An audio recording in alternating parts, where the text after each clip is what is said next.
Bonjour et bienvenue à l'émission La Parole vivante. Cette émission où est-ce qu'on prend la Bible et on découvre qui est Dieu et quel est son plan extraordinaire qu'il a pour nous. Aujourd'hui, j'ai avec moi Guy Vandal. Salut Guy. Bonjour. Souvent, les gens, on rencontre plein de gens, que ce soit au travail, que ce soit dans la rue, nos voisins.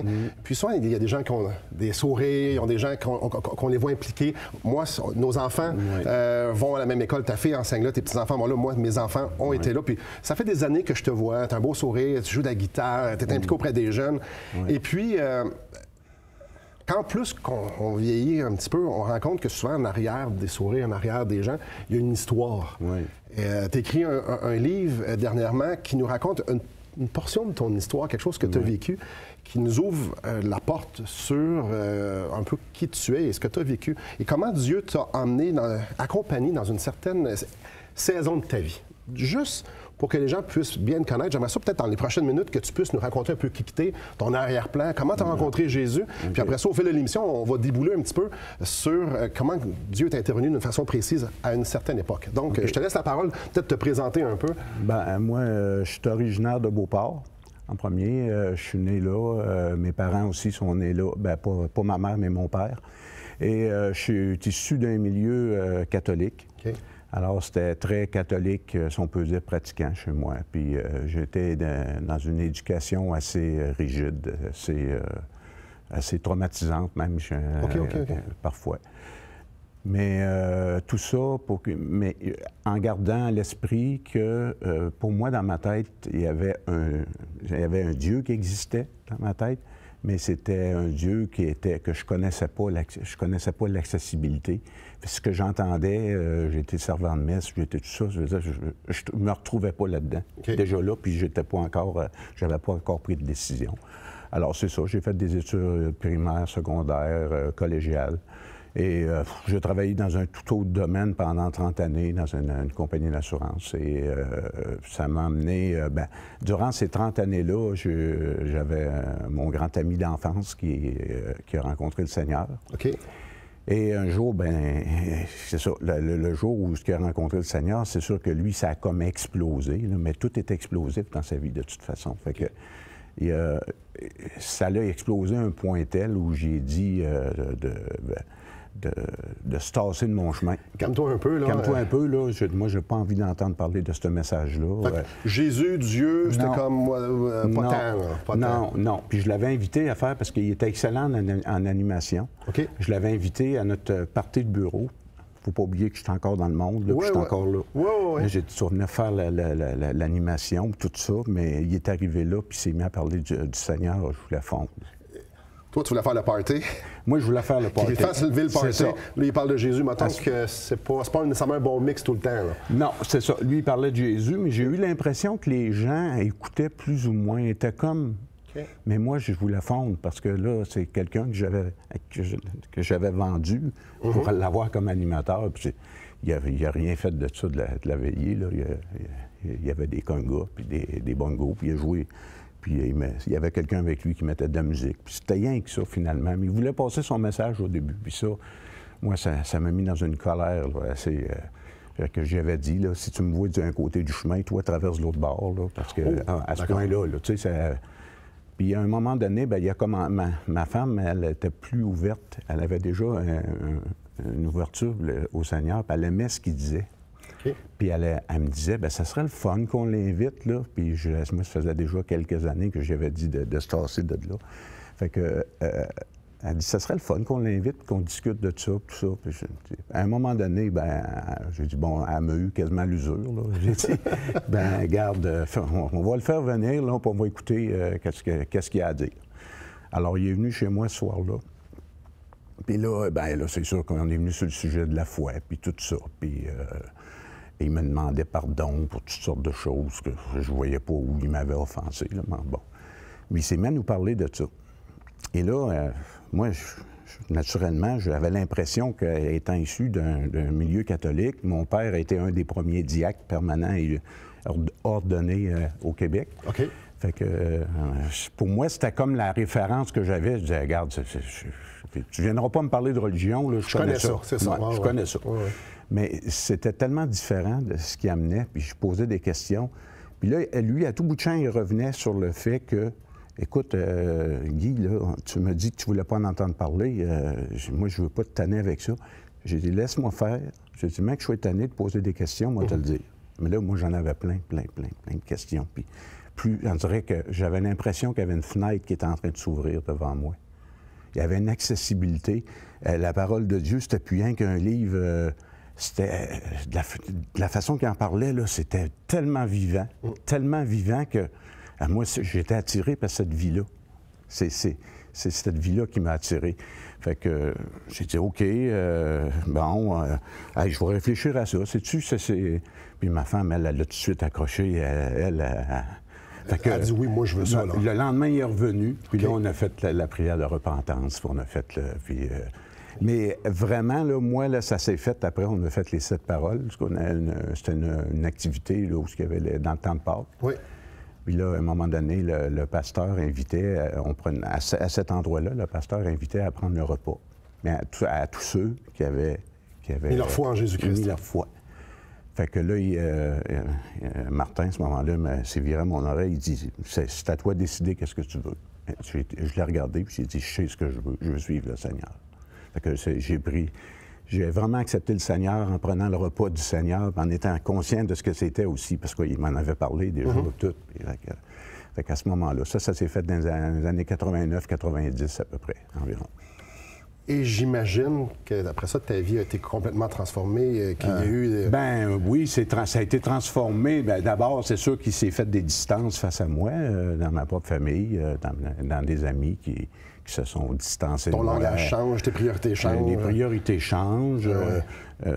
Mais tu sais, au début, tu as besoin d'avoir cette aide-là autour de toi pour te guider, parce que il va t'arriver des épreuves, puis tu sais pas toujours comment réagir. Puis moi, j'étais un peu comme ça, là. OK. Fait que Martin m'aidait beaucoup. Il me connaissait tellement. Il était capable de me ramener ça, à rabaisser, puis à calmer les choses, que j'en suis venu à dire, OK, c'est comme ça que ça marche. Puis c'est comme ça que j'ai appris. Fait que j'avais comme un guide, là, mais qui me guidait toujours. Un grand frère. Un grand frère qui m'amenait, mais qui m'amenait toujours à me référer à la parole dans toutes les, que ce soit les épreuves ou les bons coups. Et, la Bible. La Bible. C'est la seule vérité qui existe sur Terre, c'est la Bible. Merci. Alors, ça nous dresse un peu le portrait de, comme vous et moi, quelqu'un d'ordinaire qui est dans un cheminement. Il y a quelqu'un qui lui a présenté Jésus-Christ, lui a présenté la Bible, transformé, met sa foi en lui. Après la pause, on va développer un petit peu sur une saison de sa vie. Donc, restez avec nous et on va parler à Guy après.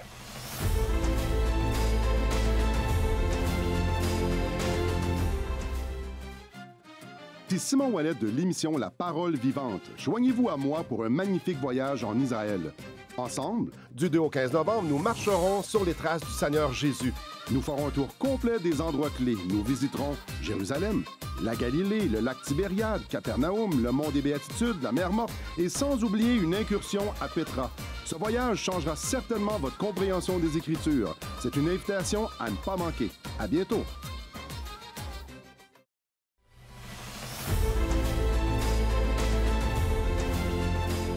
Bonjour à vous. Donc, Guy, gars normal, on parle de Martin tantôt, ta conversion. Amitié, ça fait déjà quelques années de ça. Et justement, on va rentrer dans une saison de ta vie. Tu as écrit un livre justement sur cette saison-là. J'aimerais ça que tu puisses nous expliquer un peu c'est qui ce gars-là, Martin, et quel genre d'amitié vous avez, puis qu'est-ce qui s'est développé par rapport à ça? Bien, c'est sûr que moi et Martin, on était proches parce qu'on était d'abord deux amoureux de la nature. Mais lui, il avait des connaissances extraordinaires sur la nature. Il avait fait aussi des études en biologie, il avait fait des études au cégep de Saint-Félicien aussi en nature. Fait que, en plus de ce qu'il y avait déjà, il y avait des collections d'insectes, collections de crânes, il y avait collections de toutes sortes de choses en rapport avec la nature. Alors, c'était un gars passionné et on avait la particularité, c'est qu'on avait toujours quelque chose à s'échanger quand on était ensemble. On avait toujours de quoi. Moi, j'y apprenais des petits détails sur des choses, puis lui, il m'en apprenait beaucoup sur plein de choses que je connaissais pas. Fait que ça a fait que notre amitié s'est développée de même à travers les années dans une soif commune de connaissances. surtout au niveau du milieu naturel spécialement. OK. Un petit peu parler du spatial un peu, mais c'est surtout vraiment du milieu naturel. Puis fait qu'on a développé ça. Et c'est sûr que dans le contexte de notre vie chrétienne, c'est sûr que lui, au début, comme tu disais, ça a été un ami, un guide, puis qui était là quelque part, un grand frère qui était là pour m'aider en même temps, mais m'aider aussi à me pousser à aller toujours plus loin dans ma recherche de connaissances, mais pas en se fiant à ce que lui disait, mais en allant vérifier dans la parole. Alors, ça montre un peu jusqu'à quel point c'était un gars qui était très actif. Il y a beaucoup de gens. Il y a beaucoup de gens qui ont connu le Seigneur grâce à lui. Grâce à lui, c'est grâce à Dieu, mais Dieu l'a utilisé, c'est ça. Dieu l'a utilisé pour beaucoup de cas de conversion.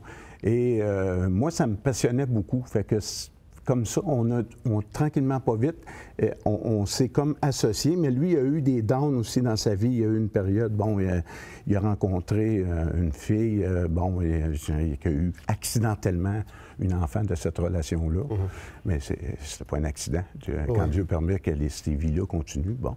Fait que elle aussi, la mère de cette jeune fille-là est venue au Seigneur aussi, de la même façon. Alors, moi, on est tombé dans une période, un premier down de sa vie où ce que lui, là, voulait pas de cet enfant-là. Puis il m'avait dit, occupe-toi de la mère, puis occupe-toi de la petite. Fait que ma femme est allée avec elle, puis une autre amie, Pierrette, qui est allée avec elle à l'hôpital pour l'accouchement. Puis on s'en est occupé, on la faisait venir chez nous, puis... tranquillement, pas vite, essayait d'avoir des relations avec, mais il était dans une colère, il était comme tombé vraiment dans un down, là, où il a pogné un point de dangerosité, là, que je dirais, qui était... Les proches, comme on dit, les fils se touchaient plus. Il était proche de ce que je raconte dans le livre, là. Ça a été proche, mais j'ai fait des petites démarches qui m'ont permis d'éviter ça, je pense, en tout cas, par la grâce de Dieu, là. Mais je pense qu'à ce moment-là, c'était difficile parce que c'est là que, bon, il est revenu progressivement, il s'est impliqué dans le ministère, il a essayé de s'impliquer dans un autre ministère à l'extérieur de Québec, puis bon, c'était voué à l'échec de par le fait que, bon, il rentrait dans un contexte qui était très difficile, très rigide, puis il arrivait avec une ouverture, lui, que les gens n'avaient pas nécessairement. Bon, bien, il y a eu, à ce moment-là, quelque chose il y a eu un conflit de personnalité qui s'est développé entre lui et une autre personne. Puis à ce moment-là, il était obligé de quitter. J'étais avec quand il a quitté. Alors, à partir de ce moment-là, là, il a amorcé une descente, je dirais, il y avait un genre de double vie, double discours, dans le sens que, oui, il aimait toujours le Seigneur, mais il s'est donné à fond dans un élevage de chiens, il se donnait à fond là-dedans, puis dans l'écoute de programmes qu'on ne recommanderait pas à personne. Là, puis, donc, spirale descendante, probablement que ses capacités à gérer ses émotions et tout ça, ça va pas bien. C'est ça. Et puis, il y a environ 5 ans, donc 2013-2014, je pense qu'il apprend des mauvaises nouvelles, puis ça va pas mieux. Là. Non, à ce moment-là, c'est ça, il apprend durant la semaine précédente, la semaine du drame, il apprend que son épouse est rendue avec un autre homme. Parce que son épouse aussi était au Seigneur, mais elle a comme dérapé parce qu'elle n'était plus capable. Il était très, très désordonné dans ces choses. Alors, elle n'était plus capable de vivre dans ce système-là. Puis, on peut comprendre jusqu'à quel point, pas comprendre pourquoi l'avoir trompé, là, sachant que c'était un bâton de dynamite en bilan. Il n'était pas facile, c'est ça. Il n'était pas facile, elle le savait. Mais à ce moment-là, fait que durant la semaine, il l'a confronté. Mais sa fille avait eu le temps de lui dire, entre-temps, sa fille Médora, la plus vieille, avait eu le temps de dire, écoute, papa, maman est avec un autre homme. J'ai fait des découvertes au chalet, là, où le drame, la première partie du drame s'est produite. Alors là, lui, il l'a mis en colère, bien raide. Fait que ce qui est arrivé, ce qui devait arriver, arriva. Naturellement, bon, il m'appelle le vendredi. Non, c'est pas lui qui m'appelle, c'est moi qui l'appelle parce que j'apprends qu'ils sont séparés par une amie de Médora. Étant un proche ami, on appelle... Ben là, on avait l'habitude, des fois, d'être des longues périodes sans s'appeler, mais on finissait toujours par s'appeler, que ce soit moi ou lui. Fait que là, je l'appelle, puis là, il se doute pourquoi je l'appelle. Ça, c'est le vendredi. Oui, c'est le vendredi. Fait qu'on a parlé un bon 2h30 de temps. Là, puis là, je lui dis, écoute, là, demain, je vais aller te rejoindre, puis on va parler de tout ça. Je dis, là, tu fais rien de regrettable, là, tu fais pas. Moi, j'avais peur qu'il s'en prenne à lui, surtout, qu'il se suicide. Alors, j'ai dit, là, demain, là, on va tous voir ça. Faut que j'aille chercher ma fille qui revient d'un colloque sur l'enseignement, puis j'ai dit, après ça, on va aller chez toi. Et là, le lendemain, ce qui est arrivé, c'est que ma fille est arrivée plus tard, puis il y a eu une tempête de neige. En tout cas, ça a fait en sorte que je ne suis pas allé. Puis au moment où je serais arrivé, c'est au moment où il arrivait de Sainte-Croix, où il venait d'abattre son épouse, puis le chum, l'amant de son épouse. L'amant de son épouse. Alors, il venait de les abattre tous les deux. Il est revenu 3/4 d'heure plus tard chez lui. Là, je serais arrivé à ce moment-là, au moment juste avant qu'il tue les filles. Parce que les filles ont quand même été en contact en Facebook jusqu'à 10h30 à peu près. Fait que ça s'est passé entre 10h30 et minuit et demi, bien, il a tué ses 2 filles. En disant sur une lettre qu'il a laissée qu'il avait donné une médication, puis que ses filles n'avaient rien senti. Et une lettre complètement dénudée de sens, là, où ce qui incorpore Dieu à ça, puis où ce qui incorpore... fait que le lendemain, ça veut dire le dimanche, un de mes meilleurs amis aussi, un autre ami à moi, qui m'appelle pour me dire « T'as-tu vu ça dans le journal? » Non, qu'est-ce qui se passe? Là, il me raconte ça. Je pense qu'un coup de 2x4 d'en face, ça n'aurait pas fait plus mal. Je pense que je me suis... J'étais assis, là, mais je pense que si j'avais pu creuser dans le ciment, là, je l'aurais fait. Ça a été... On n'est pas prêt à avoir ce genre de... Non, mais surtout que savoir qu'il a tué les 2 filles, là. Écoute, Mendera, je la croisais tous les jours à l'école, moi, là. La jeune fille de 13 ans. Ben oui, la jeune fille de 13 ans, à ce moment-là. Non, ça se peut pas. Réveillez-moi quelqu'un. Tu sais, ça a été... J'ai été un bon 2 heures, là, où ce que je pouvais pas... Puis en même temps, je voyais ça défiler à la télévision, puis je me suis dit, ben, coudonc, c'est bien vrai, là. Je voyais je reconnaissais, je savais... Bon, j'ai vu le petit véhicule de la Sûreté du Québec avec des corps. Bon, je savais c'était qui était dedans, puis rendu chez Martin même, bien là, je me doutais bien que, vu qu'il y en avait 2 qui étaient encore survivants, là, mais en réalité, bon, on sait que... Ils sont décédés plus tard. Ben, il y en a une de ses filles qui était déjà décédée. L'autre, elle ne l'était pas, mais je pense que, en tout cas, sans avoir la preuve formelle, mais c'était pour une question de don d'organes. Alors, lui aussi a survécu là, une 30aine de jours suite à ça. Je t'arrête, Guy. On va prendre nos... OK. On va aller à la pause et après, on va regarder comment Dieu vient accompagner quelqu'un qui est bouleversé comme on a de peine à imaginer. Donc, restez avec nous.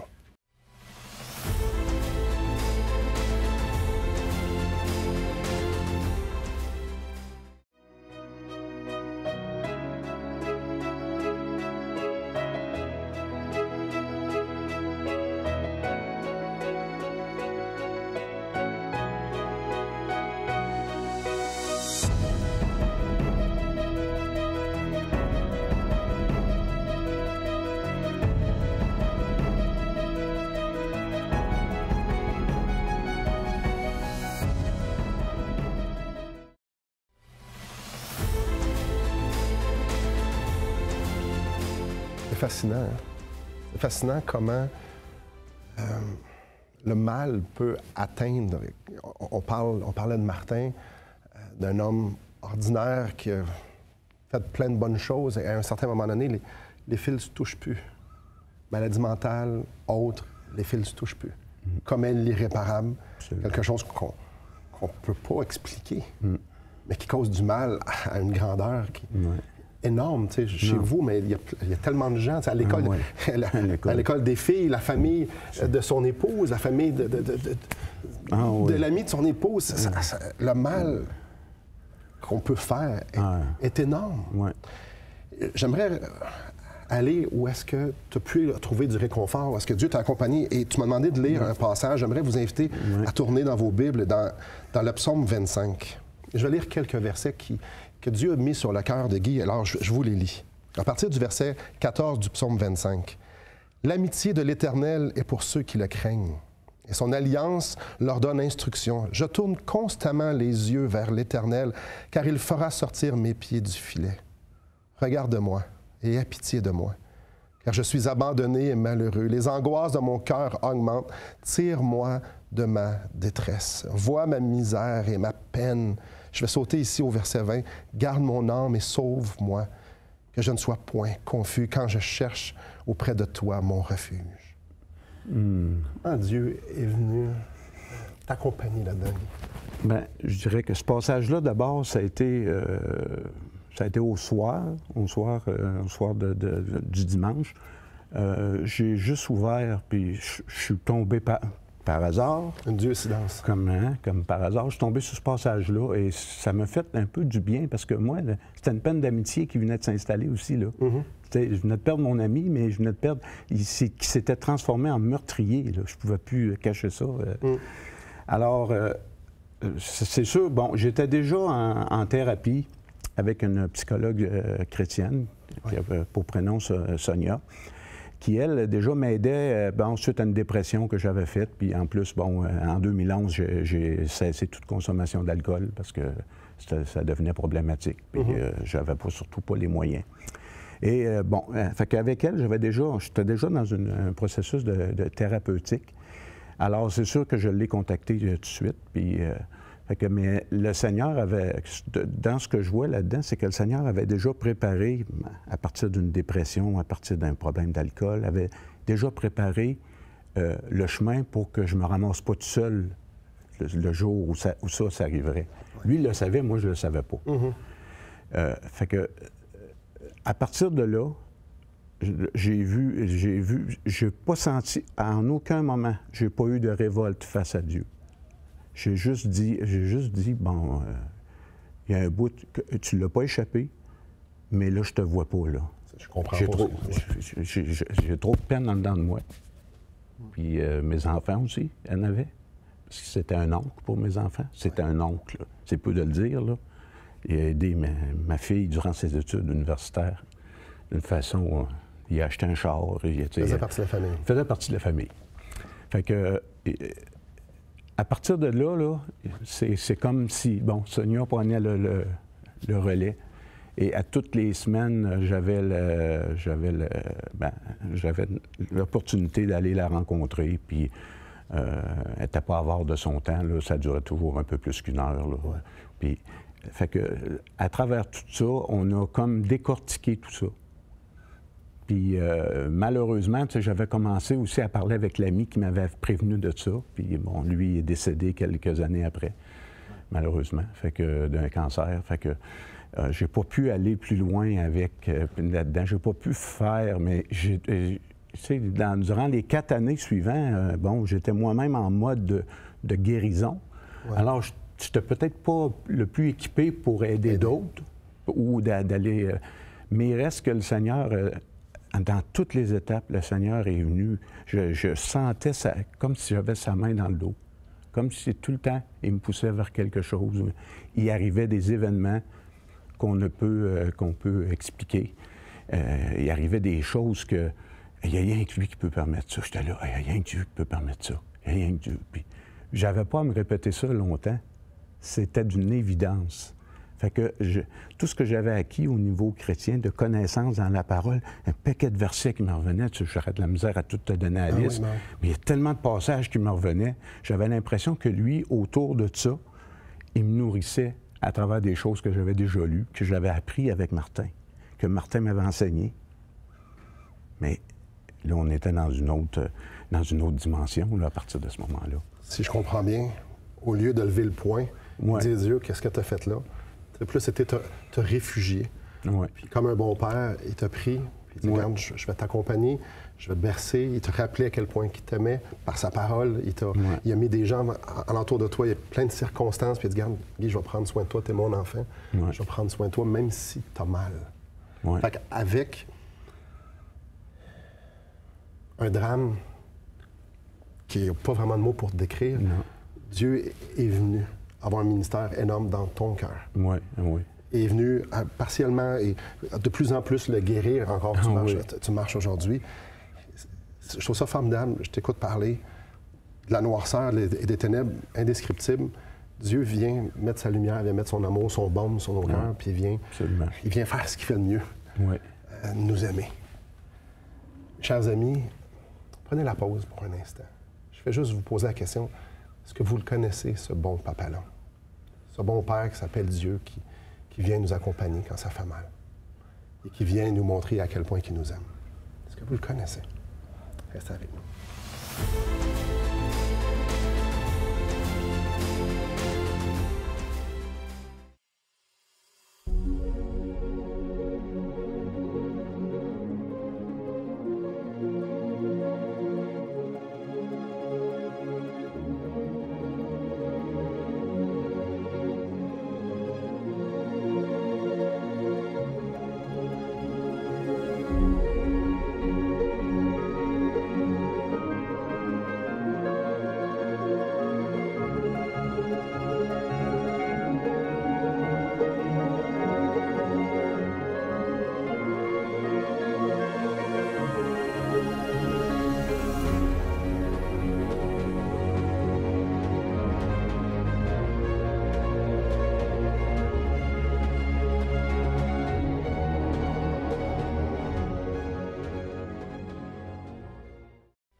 Bonjour à vous.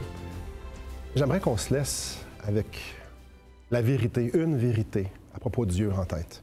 Ça se trouve dans le psaume 34 au verset 19. On peut y lire « L'Éternel est près de ceux qui ont le cœur brisé, et il sauve ceux qui ont l'esprit dans l'abattement. » On vient d'entendre une saison d'une vie d'un homme ordinaire où ce que Dieu est allé se révéler à cette personne-là d'une façon extraordinaire.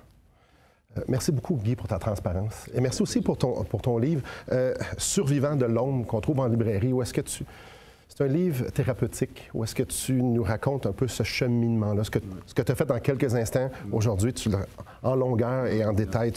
Merci beaucoup pour ce temps et cet héritage-là que tu nous laisses. Et mes chers amis, je vous encourage à prendre la Bible, à sonder le cœur de Dieu, sa révélation, sa lettre d'amour pour nous, et de vous tourner vers lui, et de crier à lui si vous êtes en souffrance. Peut-être appelez-nous. Ça va nous faire plaisir de pouvoir vous parler de cet amour extraordinaire qu'il a pour nous. Encore une fois, merci Guy. Merci à vous et que le Seigneur vous bénisse.